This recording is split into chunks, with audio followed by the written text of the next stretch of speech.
Those are some crazy views. We are not in California anymore. We are in Colorado at the top of the second highest peak road. We're at the top of the Pikes Peak hill climb in a Mini Countryman Electric. We're going to flippity flip and show you what we're in. We have this thing for flippity flip.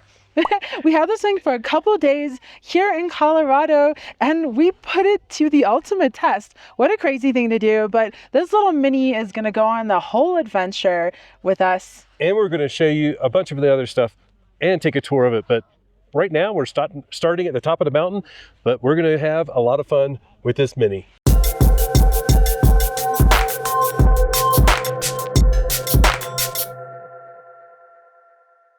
Well, we're almost at the base of the Pikes Peak entrance.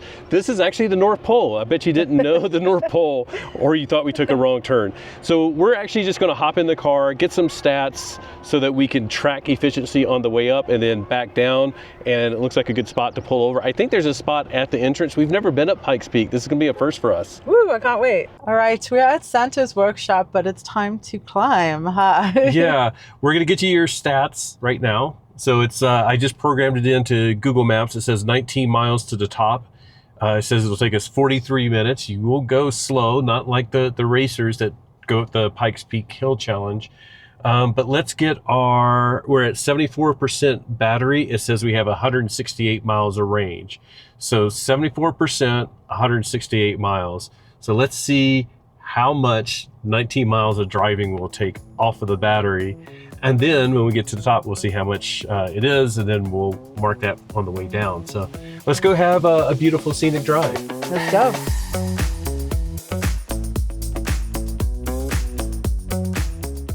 We just went through the gate and we're on our way up. The one other stat I was going to mention and I forgot, but it's the same. It's 80 degrees right now according to the car. So we'll see how the weather changes. If it changes on the way up to the top, you can already sort of see there's supposedly storms moving in this afternoon. So we tried to get here at a decent time. It's 11:12 a.m. And we only landed at 11 p.m. last night. Yeah.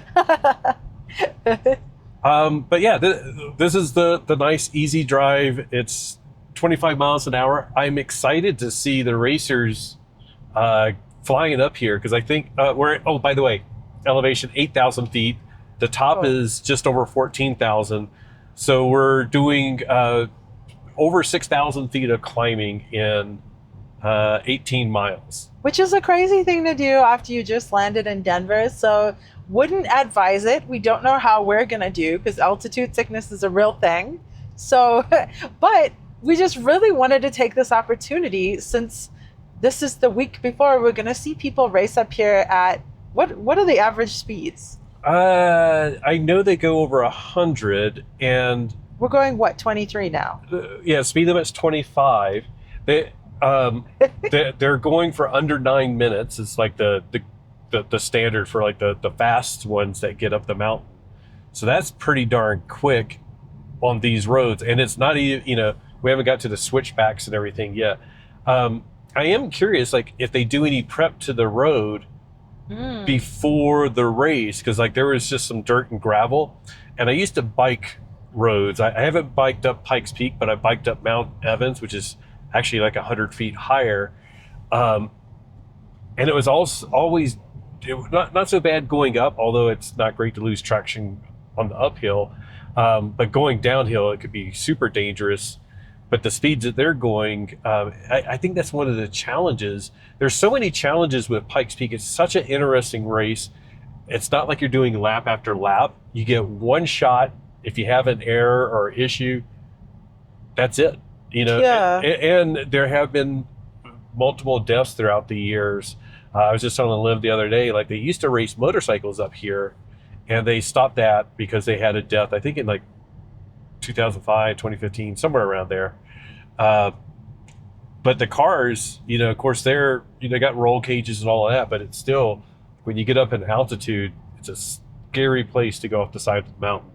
I can't even imagine. And I'm sure there's a little acorn there. there's all sorts of debris, and like hitting it at 23 miles an hour is no big deal.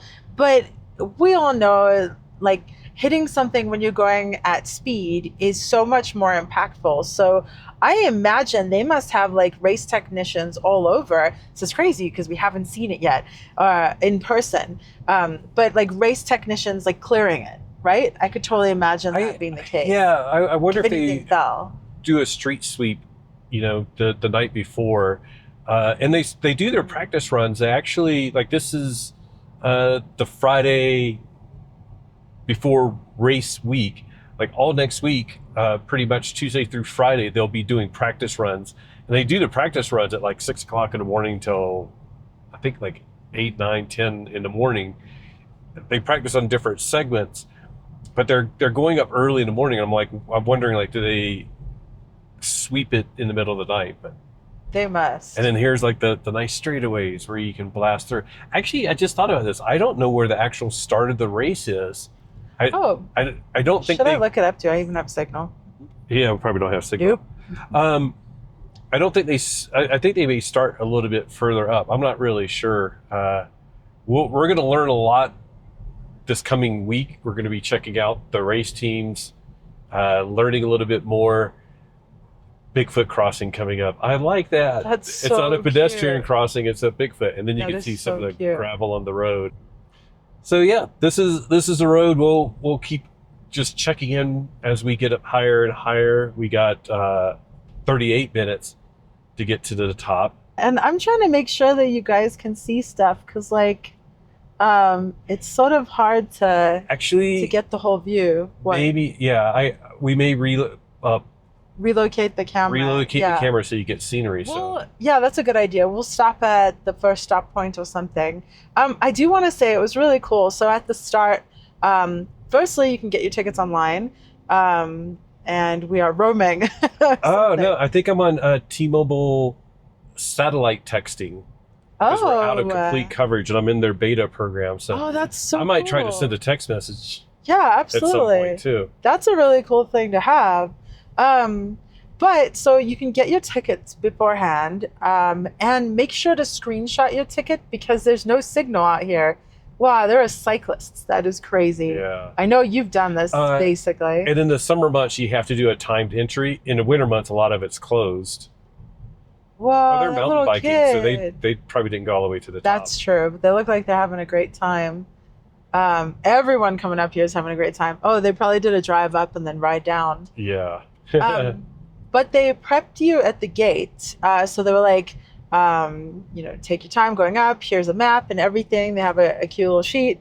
And then also, like, when you're coming down, go into low gears, which was kind of cool. She totally didn't realize this was electric. No.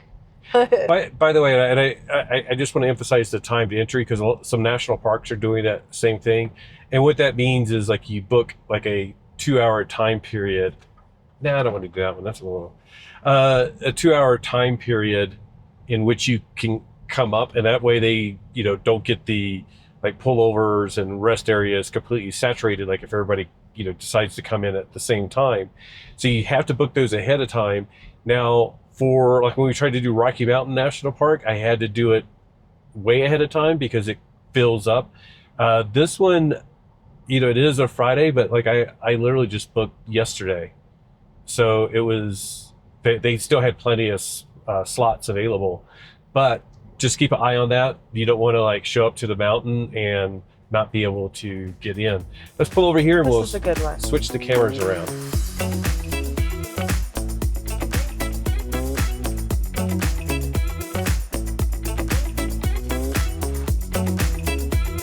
We just went through the official start. Yeah, there we go. If there was ever any question of where it starts, it's right there. And we just saw a sign right before that. It said 1 mile to the summit. So it's like a mile hill climb. That's insane. 5,000 feet up. That's insane. Yeah. And sometimes it's like, it does. Ooh, that looks nice. Yeah. Sometimes it doesn't sound like much. You're like, yeah, you're just going a mile higher. But that's a lot for cars, people, whatever. Oh, yeah. I mean, that's funny, isn't it? Because, like, we as humans, I'm totally checking in on myself. Like, how do I feel? Am I okay? That's the thing to be aware of when you're climbing to altitude. And we're showing you these gorgeous views right now.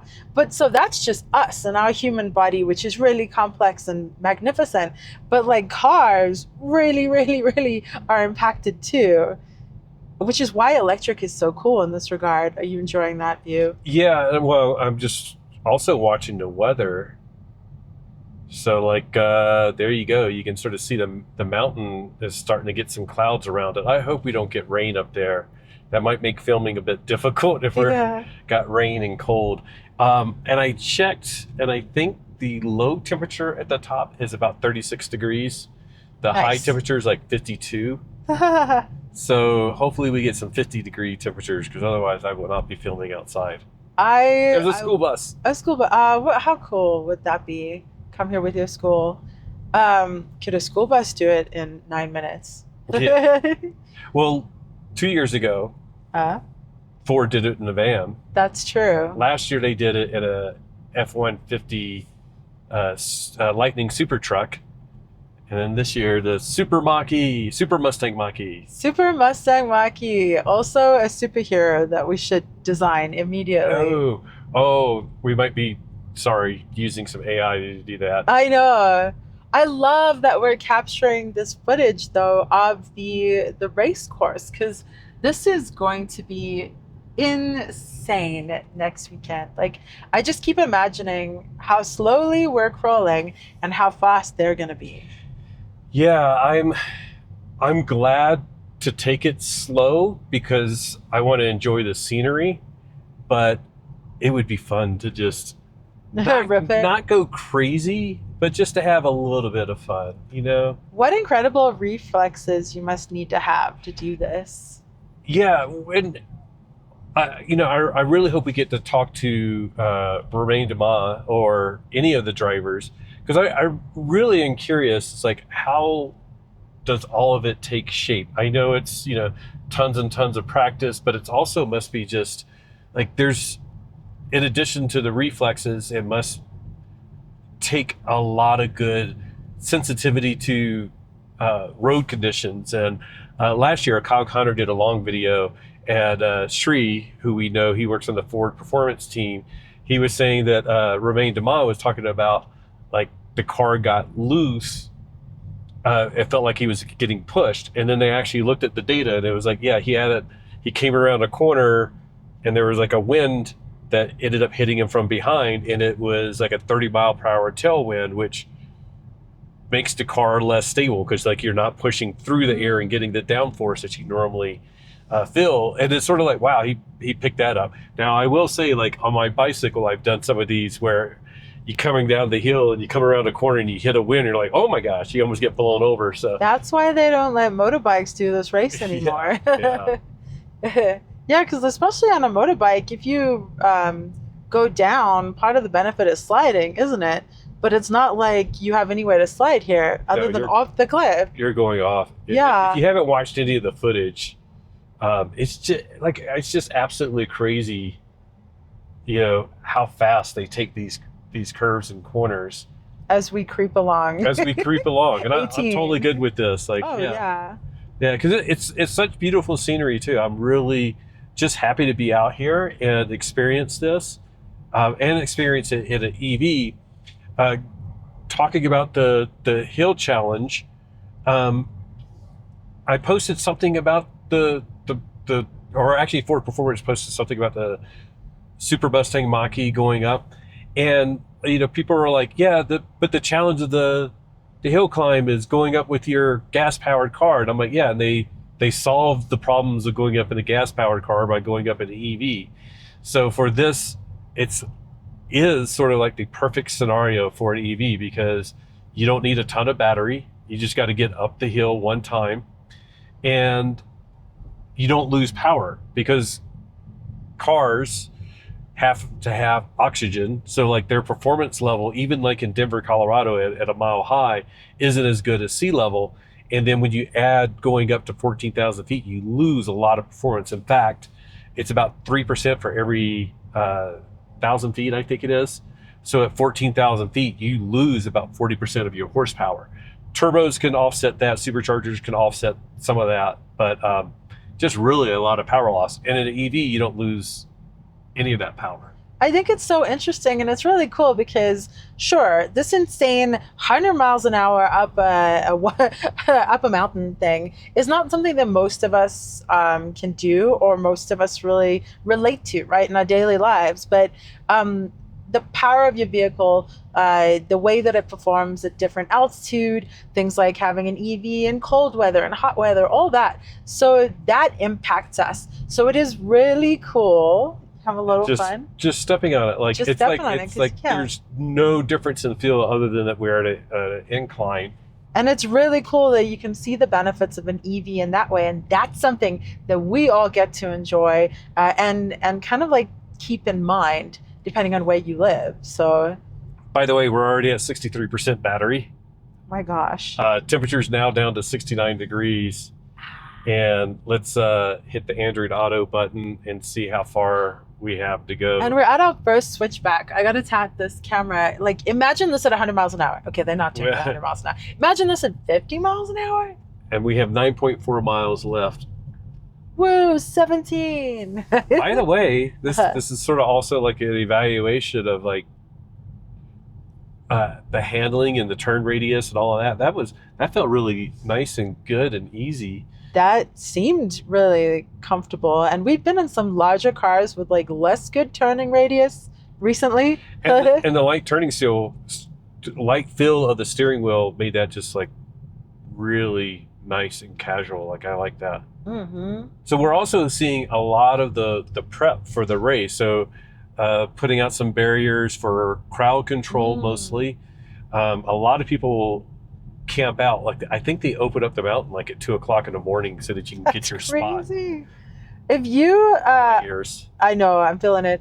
If you came to the mountain or coming to the mountain, if this is something you do, if you've been here ever, if you're interested in this, whatever, leave a comment, because we'd love to hear from your perspective. Because also, like, just being positioned at different points in the race, you must get a completely different experience from everyone else, which is cool. It's almost not bad going behind someone slow, because you really need a little bit of time to acclimate. Yeah. I wonder about that. Like, oh, they must be here. Well, for days. Well, I did see, because I'm following Romain Dumas on Instagram. He did fly home. Like, I think he's home this week and he's flying back out here. Gosh. But I don't know what elevation that is. But even just going. Oh, you see him try to take the turn. Yeah, that was funny. Really wide. Yeah, it's like, you're not going up that fast, dude. No. You're in a minivan. Maybe they're pretending that they're on the race. But like, my ears are popping as we're going up. Like, how do they deal with that? Oh, yeah. By the way, little tangent. Not necessarily. I have perforated eardrums, so when we come down, I'm going to use a product called earplanes. I use them when I fly, and I use them when we drop in altitude. I'll still be able to hear and everything. Hopefully I won't be impacted in speaking and having a conversation, but they really, really help with adjusting in altitude because of my perforated eardrums. But I've heard of other people having the same thing. So if you ever have pain on coming down in the plane when you're landing or when you're descending like this, use earplanes. It's literally earplanes, not airplanes. I've been using them for years, and they are absolutely miraculous. So shout out to that. And then it had like that sign. I don't know if that little, rewind, watch that little segment. That little sign that said that it was a switchback. It was like, stop here when flashing. Oh. And like, this one has maybe the same thing. Yeah. So it's like, I guess it's sort of like if you have a big truck and you're going to need to take up both lanes, it'll let the people coming in the other direction know that somebody big is coming by. That's I'm awesome. guessing. It's really interesting. One time I was driving in the Dolomites in Italy, and I was watching tour buses take those type of curves. And it was almost frightening, because they were like taking up both lanes and they were scraping as they were making the turns. I was like, what are they doing? But I'm like, the tour route went that way, so they must be used to it. But I'm like, it just doesn't. Yeah. I want to pull over and film somewhere on the side. This is so beautiful. We got 7.8 miles to find a place. All right. It should be really pretty. I want to get up to make sure we get to the top before the storm gets here. Elevation 11,000 feet. Wow. Oh yeah. Burr, burr, burr, burr, burr. Yeah, there you go. I like yours. Ow. Oh, we'll stop now. Since the video we just went off the side of the mountain. Let's not let that happen. Sorry about that. Apparently suction cups are impacted by this too. Granted, now you can see the really cool view next to Patrick. We'll touch base shortly.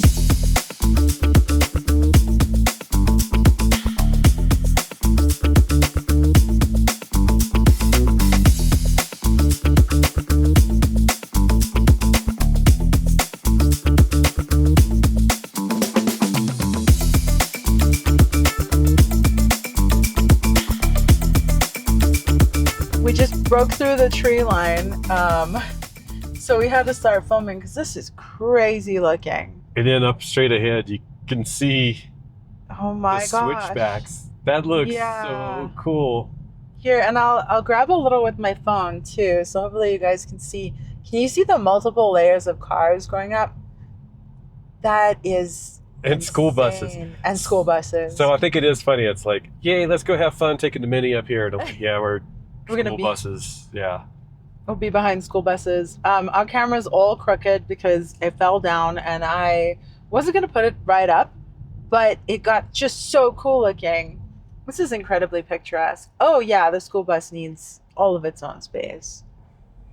That was cool. That was cool. Yeah, that person like, is experienced. I saw that sign of like flash, stop here when flashing, and I'm like, oh, I didn't go off for the school bus. And then it was like over in our lane. I'm like, yeah, I'm stopping anyway. Yeah, glad you did. It's just such a, like, I don't know how many superlatives we can use, but it's just such a cool experience. And I know it doesn't translate super well on camera, but we're just having a great time. We can give you a stats update. Oh, yes, let's. And I just readjusted the camera right there, so hopefully it's all good. So, just look at our range drop. Oh my gosh, 80 miles of range. And we are at 61 degrees now. You can see a lot more snow around here. So much snow. Let's tap on the battery. We are at 54% battery. So which is crazy, 80 miles of range and 54% battery. Yeah, and then let's see, which one can I gotta go home and then I can swipe. Yeah, there's our efficiency. I reset like right at the bottom, 1.1 mile per kilowatt hour, which is insanely low for this little car. So far, like on the way up or on the way down from Denver, we were getting like 3.2 miles per kilowatt hour. I expected this, but it's still just sort of neat to see and like how much energy is needed to move this weight up. And this is quite scary, I have to be honest. This is actually quite scary. Yeah, like you notice like sometimes we film these segments and I'll look at the camera. I'm not doing that on this one. Yeah, there is. Well, you see, can you see like that's how much? Cannot see. No, I'm talking to the viewers. You better see the road. But if you can see, like now we have a guardrail, yay, just for that little section. But other than that, there's really not much. How crazy? How many people go up on the hill climb, by the way? I think there's like 40 or 50 competitors, and there's mostly gas cars going up again this year. There's different divisions. Our friend Cash Singh, he was in one of our first videos in our first edition Mach-E. He now works for Shelby, but he has his, I think it's a 2017 Ford Mustang. And what's sort of cool is like he just left this morning. He lives in Las Vegas. He drives the car here. Oh, dang. So it's so cool. Like I think it's one of the only cars where it's like it's driven from wherever they're at in the country to Pikes Peak, races up Pikes Peak, And then he drives it home. Yeah, That's insane. Pretty cool. It looks like it doesn't belong on the road. It looks like it does belong on the mountain. We'll put a link to his like Instagram and stuff like that. He actually has some cool merch that I was thinking about buying, but Ooh. I don't know if it'll get here in time or get to California so that we can wear it here in time. But anyways. But I think that the water depth feature is enabled on one of our cameras, so I'm going to check and make sure that you're not seeing a water depth measurement right now.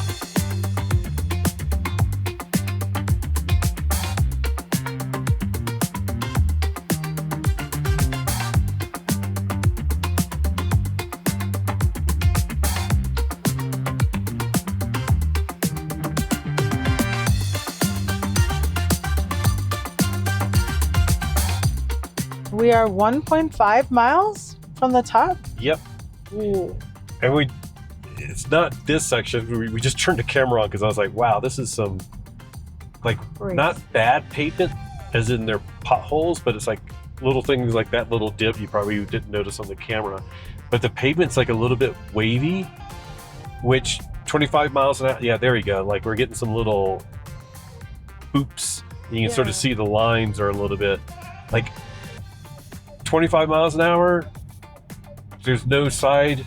Oh crap. You okay? Yeah. Oh my God, did you get a fright? Yeah. I can't even, like our camera falling down and you get a fright as you do. Like imagine doing that at like 100 miles an hour. Yeah, and I paused because I didn't know if we'd stop recording or whatever, but yeah, as long as we can get it back up shortly. We want to show you guys the full view of this. A little crooked now, let me.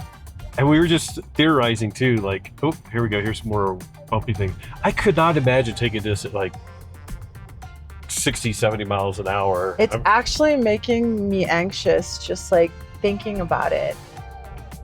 Because it's like you come around like that past curve, you get a little bit of a wind, and then you're hitting these like things like this, which could upset the suspension.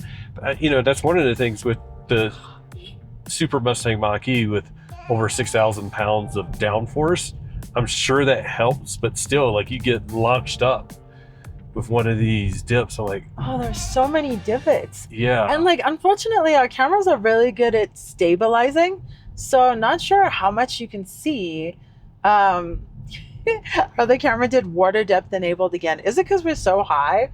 What is even happening? Is everything like... Oh, there's the cogwheel. Oh, that's so cool. That is I wanted so to take cool. that at some point. It's sort of pricey, but... I didn't know this was a thing. Yeah.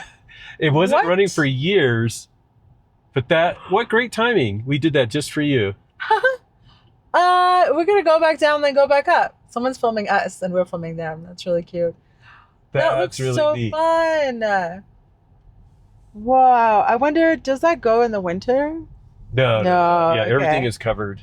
Huh? At least at the top. And I think the road, they have like certain points where they can turn you around if it gets too snowy. I kind of want to play with the snow. It feels weird that it's summer. Yeah. Well, what's the temperature now? 48 degrees. 48 degrees. Yeah, I should have got my jacket out. I have mine. You didn't? It's in the back seat. Yeah, I was thinking it was in the trunk, but I actually did put it in the back seat. I really hope you guys don't have a water depth enabled thing over the video, but either way, you're seeing a giant wall of snow. I wonder if maybe it's sensing like the lack of pressure or I don't know. It's weird. Maybe. We haven't seen this before. We stopped. I checked it. It looks fine. Yeah. So I don't know what's going on with the camera. I haven't seen that before. But when it fell, maybe we triggered something again. I don't know. But I just cannot get over how bumpy this is. And uneven. Like how, so also, if you're on a smooth track, look at this. This is like potentially icy if it gets colder. This is crazy. And people hiking to the top. Oh, with their doggies. So imagine you're on a smooth track, right? Even going on a smooth track, every lap is different, I'm sure, depending on like way you hit it a little. Here, even more so, because there's so many divots and bumps and ridges that like no one drive would be similar to the other, right? Like, they're all just a little bit different. I mean, racetracks, they're generally done pretty well, and that's just one of these challenges that I'm sure that they're used to have to deal with. Oh, wow. Are we here? I didn't think we were here. Oh, we're sort of here. We're here. We're here. We made it. Yeah, it's showing more to go, but maybe I'm wrong. 0.1 mile to the building. We're officially, we win. Yeah. We won Pikes Peak Hill Climb by a week. And we normally have our handicap placard that helps us find parking. But I brought it to Colorado so that we can use it, but I did not remember to bring it on this trip. So we got to find parking at some point. Here's the parking. Oh, that's motorcycle. Oh, no wonder this is So there's one here. Should we just park? Yeah, let's do it. Or should I go? No, this is perfect. No, I can go around because I find that everybody just parked here, and I think I see some other stuff. Well, that was sort of anticlimactic. Was it? The train's here. We're going to show you guys a little bit of the top because here's a good spot. We'll get out and walk around a bit.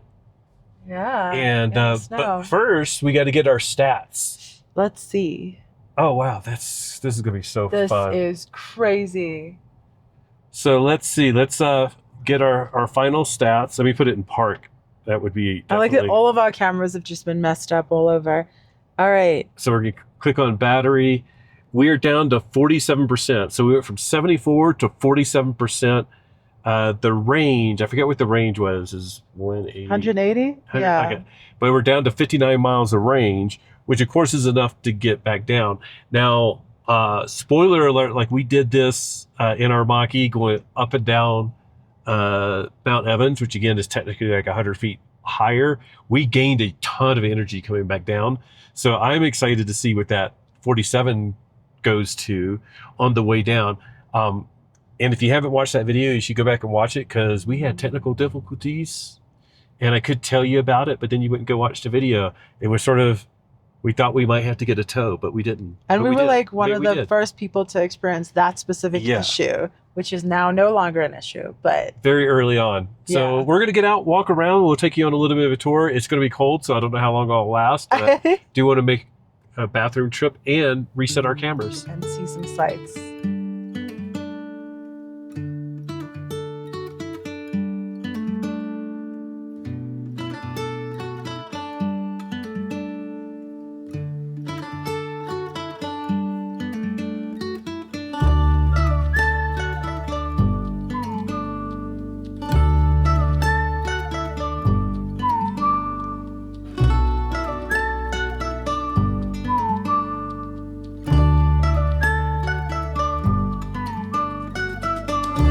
Bye, Barry. Yeah, nice to meet you.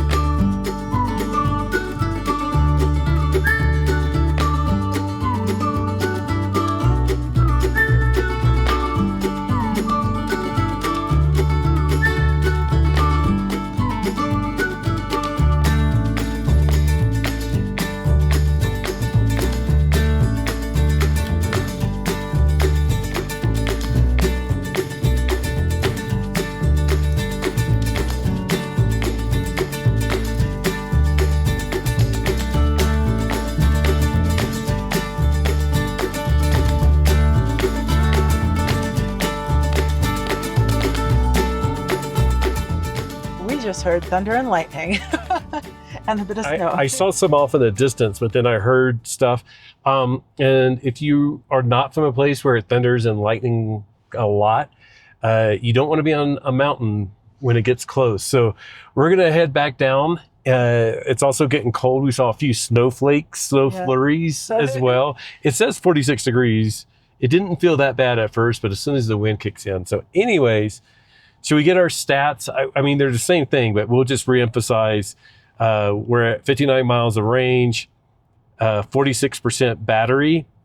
And let's go ahead. Let's go to the Pikes Peak entrance and see how long that will be. Okay, we're going to navigate to the Pikes Peak Highway toll gate. See how long, so that way I can keep track. It says 46 minutes to get down. It didn't feel that long. 18 miles. Yeah, I think we actually did a little bit better, but I think they know people are going to probably stop. We may stop, get some photos. I don't know if we'll film outside, but anyways. And once again, our battery's 46. 46. What is your 46. guess? I think we may get like 20% battery back, maybe. Yeah. 15%. I was going to say 65% in total is what we'll end up with.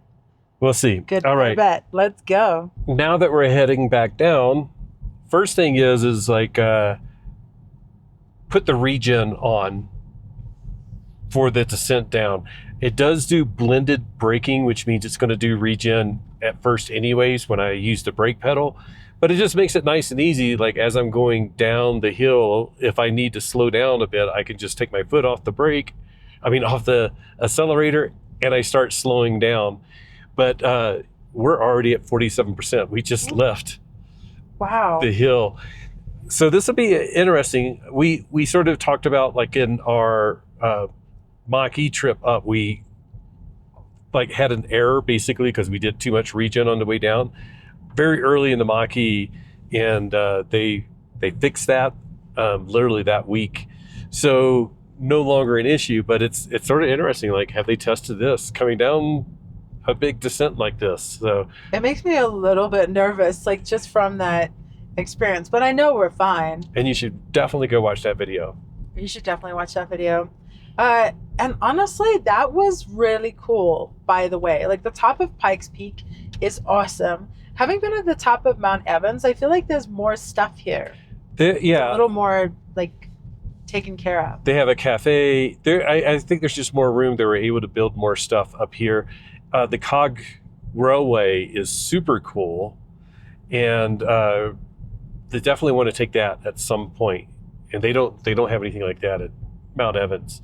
Yeah. And it's actually, and stand corrected, it's now Mount Blue Sky, which is really cool. Oh, right, of course. Yeah, I've been saying. Oh, good correction. Yeah. Yeah, well, we weren't here when it got renamed, so it's like, for us, it's like somebody was talking about Mount Blue Sky. I'm like, what are you talking about? And then I remembered it was renamed after we left. No, thank you for correcting that. I actually, I'd forgotten. And we're getting little specks of, at least it's rain. Just rain. Yeah, we're really hoping to get down before that hits. As you can see, the thunder is clouds and gray, stormy looking. If we don't get down before then you will get an interesting rainy view of what this is like. But I have to also give another shout out to the top. There's an exhibit as well. So if you wanted to go up and like learn about Pikes Peak, it's really cool. And they have like footage from like the first international hill climbs from when the road was built. And man, did it look dodgy on like rickety old cars. I can't even imagine. Granted, they were going slower, but still, that was really cool that you could see that. And it wasn't paved all the way to the top in the beginning. No, I think I got some footage of the cars like kicking up dirt, just tearing around the corner. If we can use that. They're really picky about, not picky, but they very much enforce the copyright management on that stuff. I didn't see no filming signs. So. Yeah, I know from their website. Yeah. That's at their exhibit, so that should be okay. So yeah, if you want to use the footage of the race itself, it's very, very expensive. Yeah. This looks so gorgeous. By the way, I have to. I really wanted to throw a snowball at Patrick. He wouldn't let me. No, I wouldn't have minded, but I just didn't. I was like, I don't know how to look on camera. Anyways, should have tried it and out. I didn't want to get cold and get back in the car. That's fair. You think my aim's that good that I was going to hit you? Probably not. I do have to give a shout out to another thing, by the way. This dude, Barry, that we met, it was really sweet. While we were filming, he came over and was psyched about the hill climb, and his kid is into electric vehicles, right? Yeah. So we promised we'd give him a little shout out. It was fun chatting with him, and he lives in Tennessee. So how does it feel going down, Patrick? As always, like we've done other descents in EVs and a lot with our Mach-E. I just really love having the regen. It makes it easier, so I'm not shifting back and forth from gas to brake or accelerator to brake as it is or whatever. Steering wheel still feels very light, we're not like really going fast. So I'm just sort of I'm not in go-kart mode. You have to set go-kart mode every time. Oh. And I'm not in go-kart mode or experience. Oh, wait. We're not using Mini ID though, right? Is that what it's called? Mini ID? Woohoo! Woohoo! That's I what it can't said. hear it because I got my airplanes in, so it blocked out that. Yeah, I don't know if you can set it if you have an account. I bet you'd be able to set your preferred experience with the Mini ID. I would hope so. Yeah. The regen mode is like a double tap. Every time. Like you tap down to go into drive, and then you double tap to get into their B mode, which is their regen. So, it's sort of like I wish like it would just remember the setting, but it's actually at least very easy so that you get in the car, you instead of hit drive, you go tap tap, and it's. I think with muscle memory, you would probably get used to doing that very quickly. We stopped filming for a bit, but we figured we might as well give you some scenery. What the heck? Why not, right? It's just an unbelievably scenic view. And as we come closer to the tree line, it's crazy being above the tree line, above where trees grow. By the way, like I said, I biked to the top of Mount Evans, and Mount Blue Sky. Mount Blue Sky. And when I got to the top, I just remember how depleted the oxygen is. I don't know what percentage less oxygen there is, but like you go to stand up on the pedals to get like a little bit of extra. And I was like, whoa, I just remember like the blackness coming in. I'm like, yeah, you like all of a sudden you're like, oh, don't do that. And then here, like we drove up to the top and we were walking around, and then there was like some stairs to go up to like the second level of the visitor center. And I'm like, let me run up there real quick.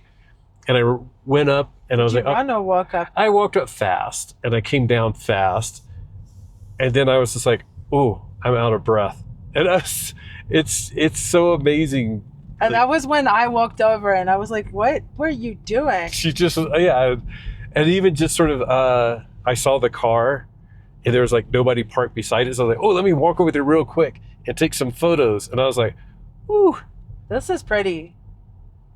Oh, did you want me to? That would have been a good one. Okay. There was somebody behind me, so I wasn't sure. But they were far enough back, but I just didn't want to. We want to find a really nice spot to pull over and just get some good footage, but it's also all really dodgy spots. So I can't believe they go up this at like 100 miles an hour, but I'm also glad they don't go down, because this looks scary too, the idea of going down. It'd be real. EVs would win. Huh? EVs would win. Well, that's true. Because they would just regen the whole way down, and the gas cars would just be burning brake dust. Yeah, and then, you know what they should do? Oh, wow, this is pretty. We should get a photo of this. Okay. Yeah. They should do an inverse thing where it's like, which EV regen the most? Oh, yeah. On the down. And then that's a separate prize. So it's like regen king of the mountain. Yeah. I think in Kyle's video from last year with the super truck, they said it could regen at 500 or 600 kilowatts. But either way, that's still a lot of energy going back into the battery. Insane. Wow. And they mentioned, we'll have more coverage of this, but yeah. How many kilowatts can the Mach-E regen at? I don't know. Yeah, I've never really. I can. I'll do that. And I'm not gonna say that whoever edits this has to put it up. No. I mean, I'll do it in like another video. Yeah, and I know that we in the beginning we would talk about that, because like coming down from the Eisenhower Tunnel, we would I would put up or talk about it, how much it's regenning. But it would be really neat to actually do that. Of course, now we're in Oceanside, so we have less opportunity, but we could go up to Big Bear or something. Yeah. But yeah, we could trek out somewhere, or even if we visit Colorado again and we specifically come and do like a regen test. Ooh, wouldn't that be fun then to like line up a bunch of cars to test regen also? Yeah. And doing that sustained regen. I saw that little pull off area and I'm like, ooh, They that got it. looks good. And somebody's pulling off. And that's a good one. And now we're getting into the trees.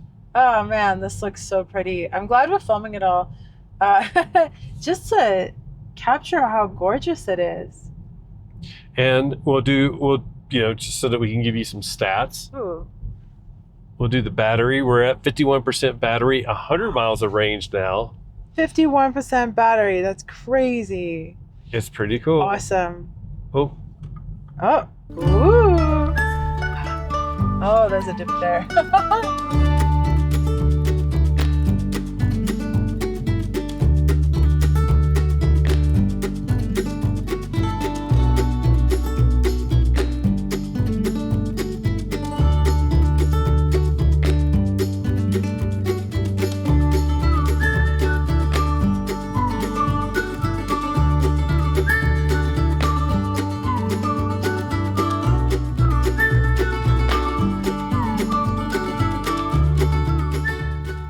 Oh, the brake check. So we are pulling up to the mandatory brake check where they're going to do a temperature check of our vehicle. I want to know what the temperature is. Hi. Howdy. Good. EV, so we should be good. Good. Yep. 68 degrees. 68. That's crazy. What are cars get up to? Oh, 4, 5, 600. Easy. Holy cow. Yeah. Wow. Have a great day. Thank you.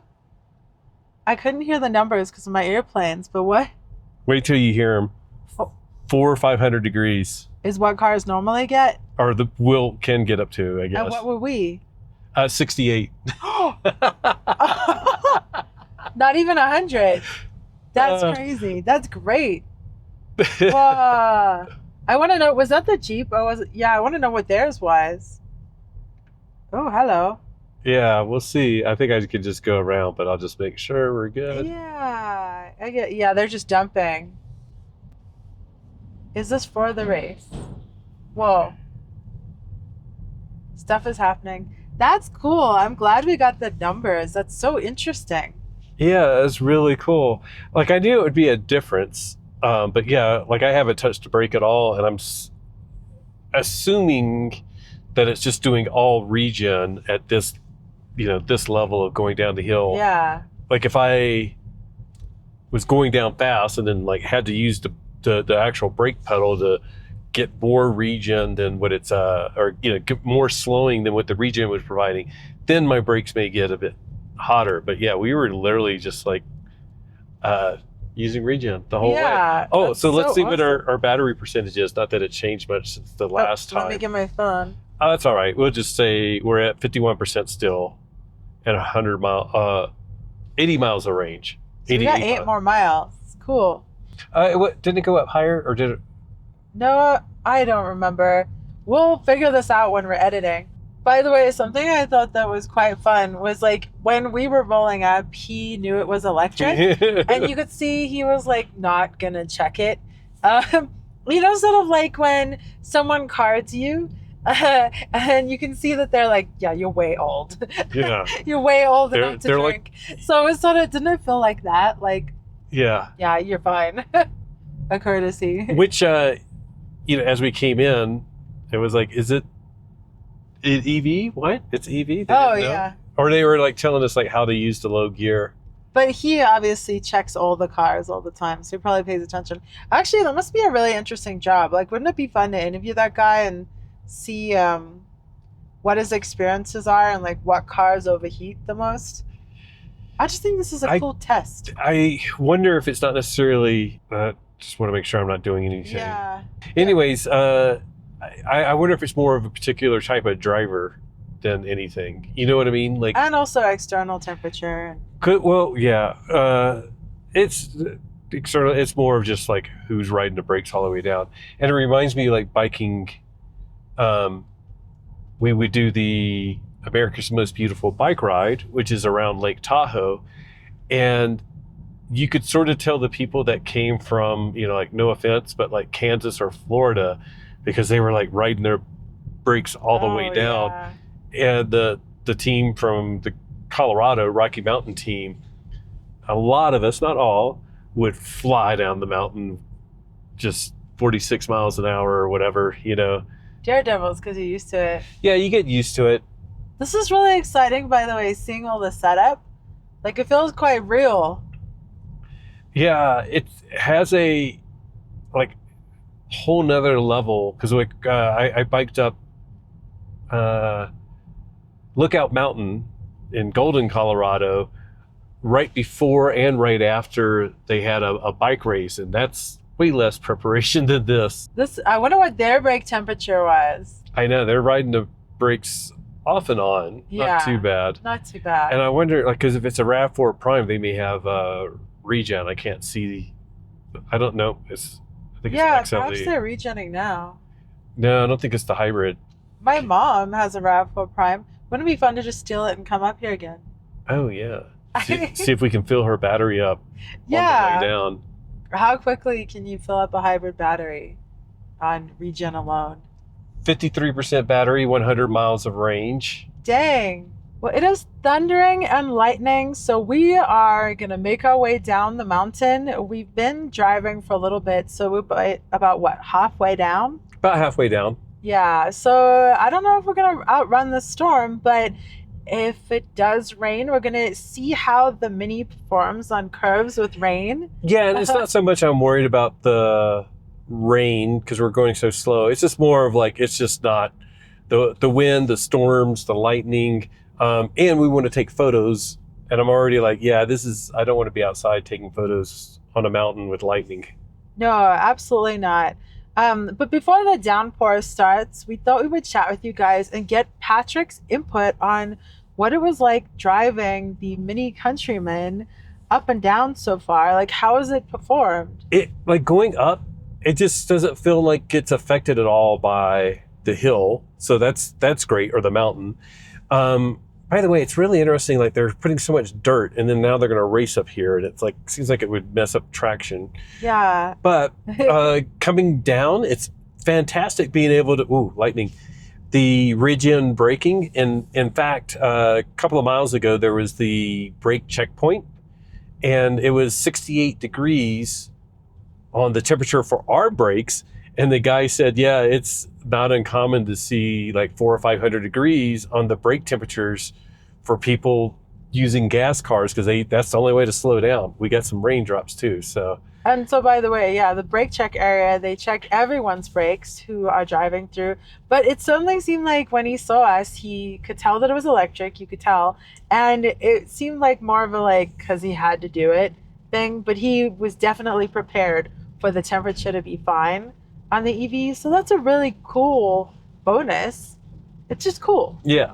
And another reason we wanted to hurry is because, like, it can be hard to film in the rain. One, for noise, but two, you guys now get a bunch of windshield wipers in your view. So it is what it is, right? Yeah, and it's a funny thing because, okay, Mini Cooper wise, I'm looking at the windshield because you have like 2 inches of space on the driver's side. I'm going to show you guys because our Equinox does not have a good windshield wiper on the driver's side. Like, there's a lot of space where there's like that gap there. Yeah, so like, and this is an Equinox EV thing. Some people I've heard have gotten theirs adjusted and they can like make it get a little closer Clean to air, the side. clean more. Yeah, so some people have gotten theirs adjusted and they get a little bit closer, but for the most part, there's like a big gap. So if you have rain or if you have snow or anything like that, then you have this kind of like blind spot, which is quite annoying. So things that you don't always think of to look at in a vehicle, but when it's raining, you have the opportunity. So that's a fine windshield wiper. We've already gained like, 8% coming down. So it's really cool to track like how much we lost going up, but how much we're actually gaining coming down. And we just gained like 40 miles of range, right? So far? We're at 80 when we hit the top? we just gained 60 miles of range. We doubled our range coming down. Oh my gosh, that's crazy. And part of that is like, so the range estimate part is interesting because it also is about how accurate the range estimate is in general in a whatever electric car you're in.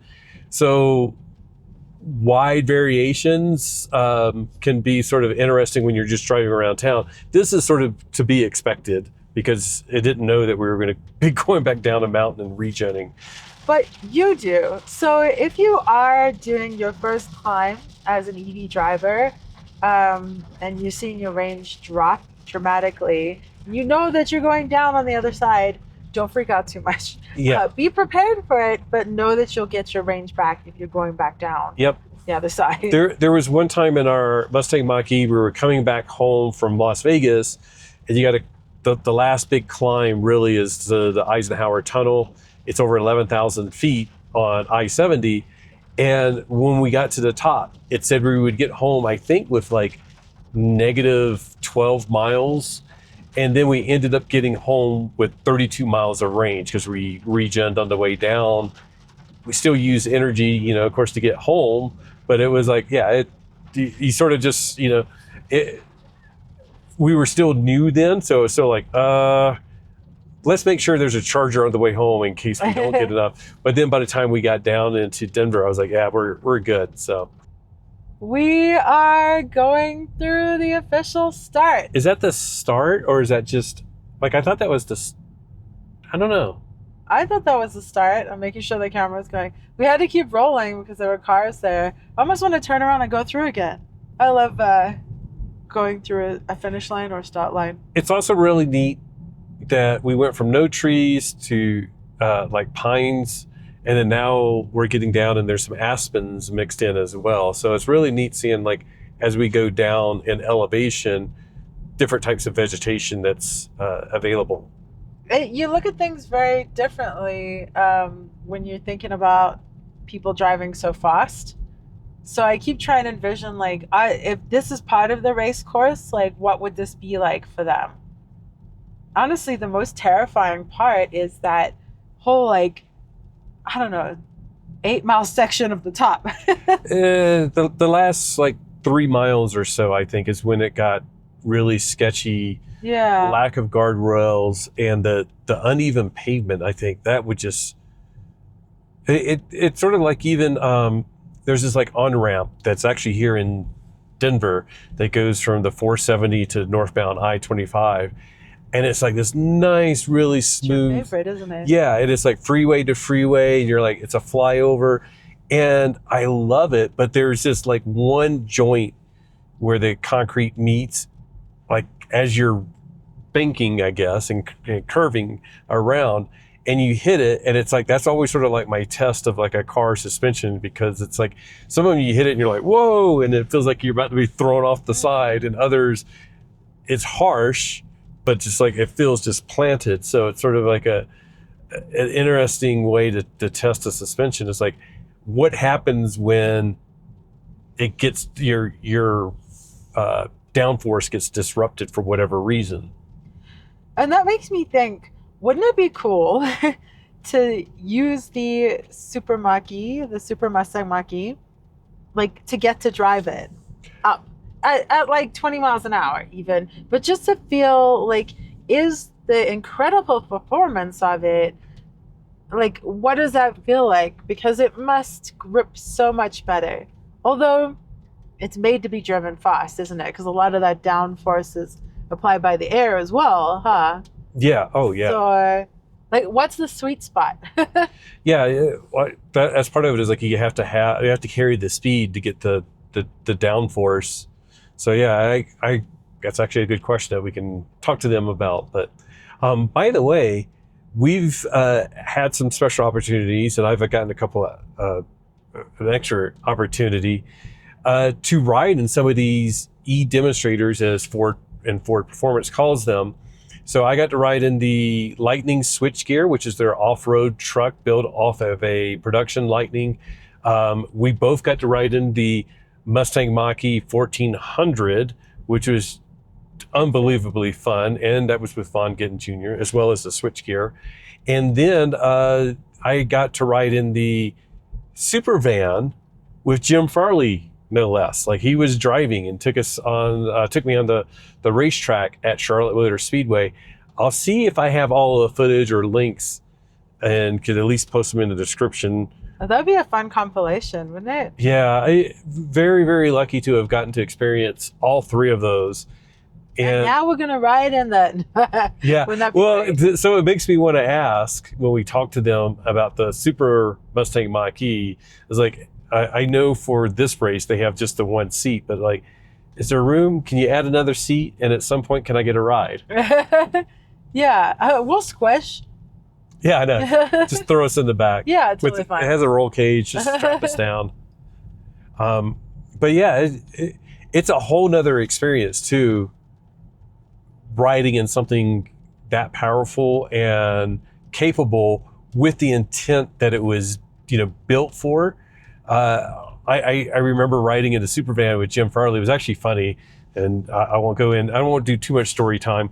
But the first time we did one lap, and he had it in the wrong drive mode, which sounds funny, but like he had it in like a road mode, and he's like, no, you gotta I gotta put it in track mode. You stay in, and I want to give you another ride.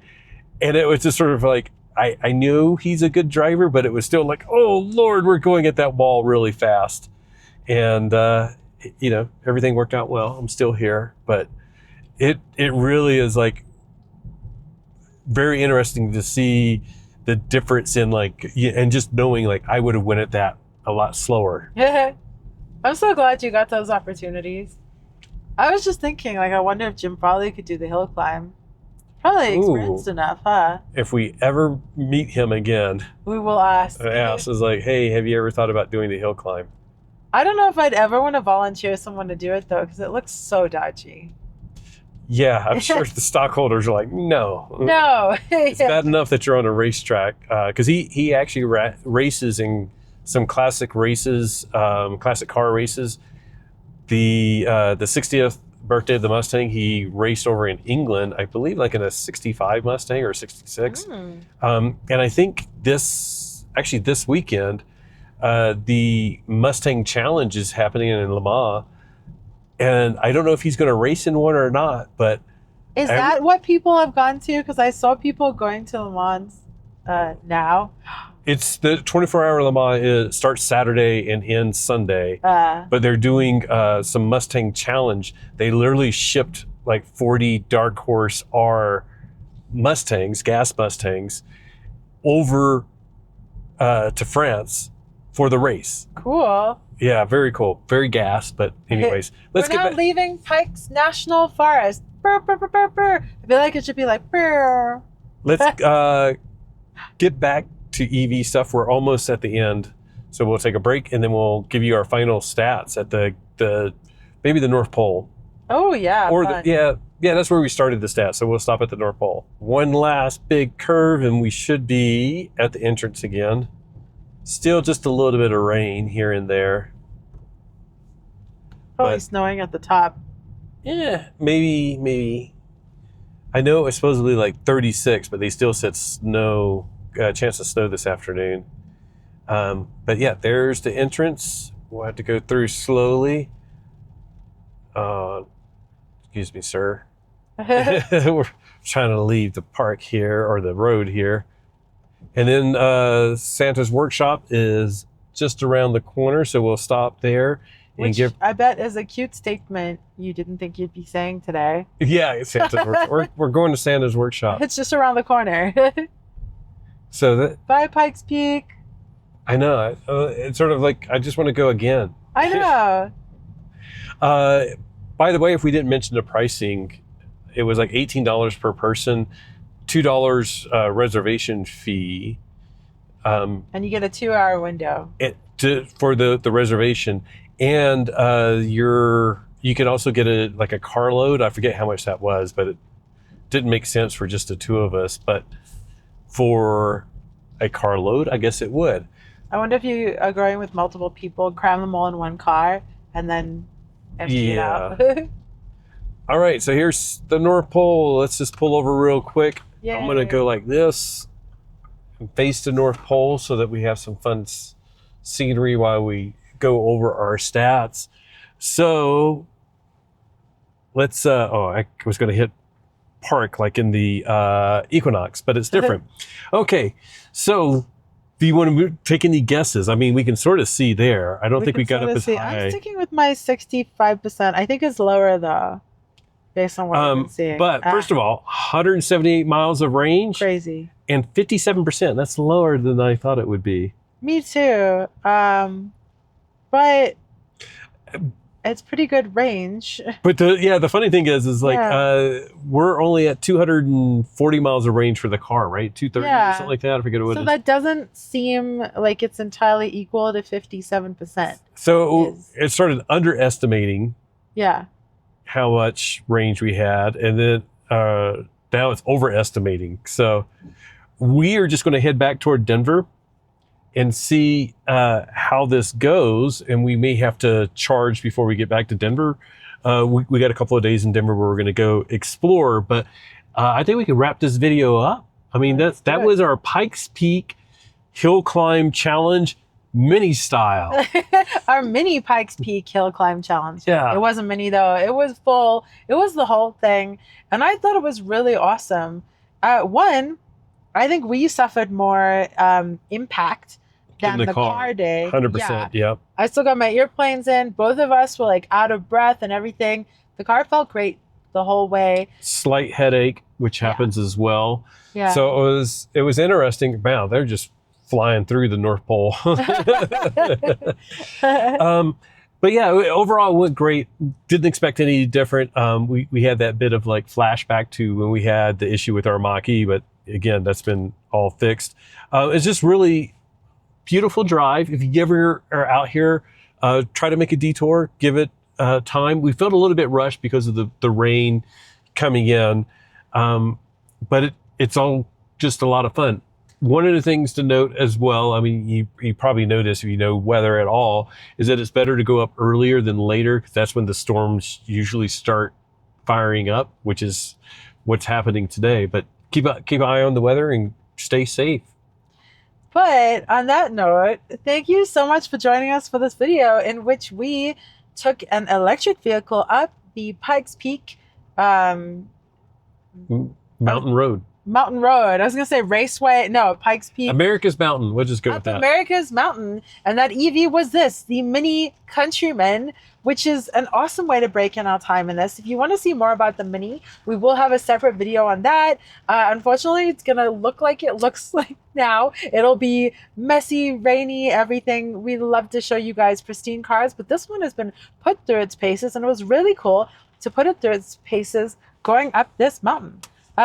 Huge thank you to you, our patrons, for supporting us on our channel. We appreciate you guys so very, very much, truly.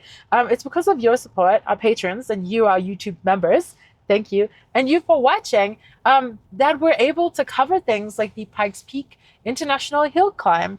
So cool. So you have to let us know all your thoughts about climbing in EVs, about Pikes Peak, about what else? Yeah, just everything. Like everything. The Mini. And do you watch the Pikes Peak Hill Climb? And if so, yeah, do you? Do you want to see just all gas cars, or do you like seeing the electrics? Or are you just here for the Mini because it's so cute? Or do you just want to see all electrics? Ooh, all electrics. I love it. And so, on that note, thank you so much for joining us. And just remember that whatever you drive, whether it's electric or ICE, whether it's up the second tallest paved road in America or not, enjoy the ride. Bye.